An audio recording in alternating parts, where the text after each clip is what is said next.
बिहार के सभी विधायक अब बंगले में नहीं बल्कि एक ही कॉलोनी में रहेंगे। इसके लिए 246 नए फ्लैट भी तैयार किए गए हैं।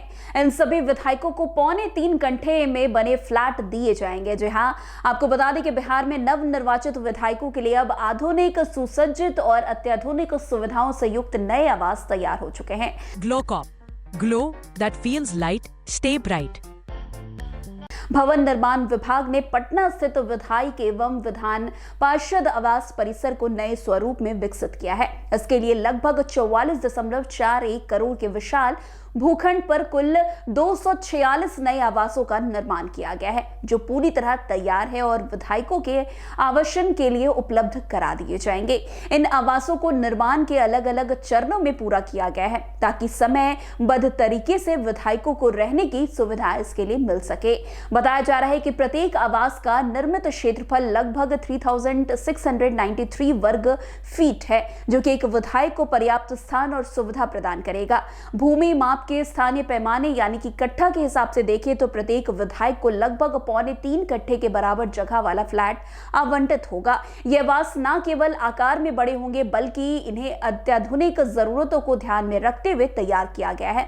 आवास परिसर केवल रहने की जगह तक सीमित नहीं रहेगा बल्कि यहाँ विधायकों और अंग रक्षकों की सुविधा के लिए भी कई अतिरिक्त व्यवस्थाएं भी की गई है। परिसर में MLA hostel, canteen, community centre, बैठकों के लिए स्थान, पार्किंग क्षेत्र और हरियाली से सुसज्जित खुले स्थान भी उपलब्ध करा दिए जाएंगे। यही सभी सुविधाएं विधायकों को न केवल रहने में आराम देगी बल्कि उनकी कार्य क्षमता भी बढ़ाने में मदद करेगी। वैसे भवन निर्माण विभाग के सचिव कुमार रवि ने बताया है कि आवासों को विधानसभा क्षेत्र के अनुसार आवंटित किया जाएगा। हर आवास पर निर्वाचन क्षेत्र संख्या और संबंधित विधानसभा क्षेत्र का नाम स्पष्ट रूप से अंकित रहेगा, जिससे पहचान और आवंटन प्रक्रिया पारदर्शी बनेगी। वैसे नवनिर्मित आवास के कारण विधायकों को कई तरह की प्रशासनिक और व्यक्तिगत सुविधाएं मिलेगी।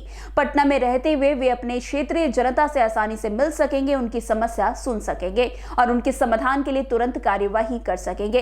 पहले जहां अलग अलग जगह फैले आवासों के कारण जनसंपर्क और राजनीतिक गतिविधियों में कठिनाई होती थी, वहीं अब एक ही परिसर में सब कुछ उपलब्ध होने से कार्य सुचारू रूप से हो सकेगा।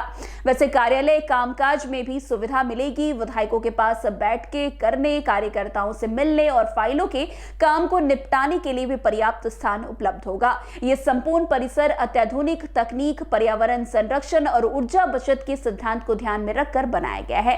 परिसर को जीरो डिस्चार्ज मॉडल पर तैयार किया गया है। इसका मतलब यह है कि सीवेज को बिना पर्यावरण में छोड़े पहले ट्रीटमेंट किया जाएगा और फिर उस पानी का उपयोग बागवानी में किया जाएगा। परिसर में बारिश जल संचयन की भी उन्नत व्यवस्था की गई है ताकि जल संरक्षण को बढ़ावा दिया जा सके। बिजली बचत के लिए परिसर में एलईडी स्ट्रीट लाइट लगाई गई हैं, जो कम ऊर्जा में अधिक रोशनी प्रदान करती हैं। इसके अलावा परिसर को सुंदर और मनमोहक बनाने के लिए कॉमन एरिया और सड़क किनारे चंपा, गुलमोहर, मोगनी जैसे छायादार और सुगंधित पौधे लगाए जाएंगे, जिससे परिसर हरा भरा और आकर्षक दिखेगा। इन सभी सुविधाओं और व्यवस्थाओं के साथ ये नया आवासीय परिसर बिहार के विधायकों के लिए न केवल रहने का स्थान होगा बल्कि ये उनके दैनिक कार्यों, जनसंपर्क और प्रशासनिक जिम्मेदारियों को और भी अधिक प्रभावी बनाने का केंद्र भी साबित होगा। अब देखना दिलचस्प होगा कि विधायकों को उनका नया स्थान, नया आवास कैसा लगता है। तो आज की इस खबर में बस इतना ही। अन्य खबरों में हमारे साथ ऐसे आगे बने रहे और देखते रहिए। तब तक के लिए NBC 24। धन्यवाद।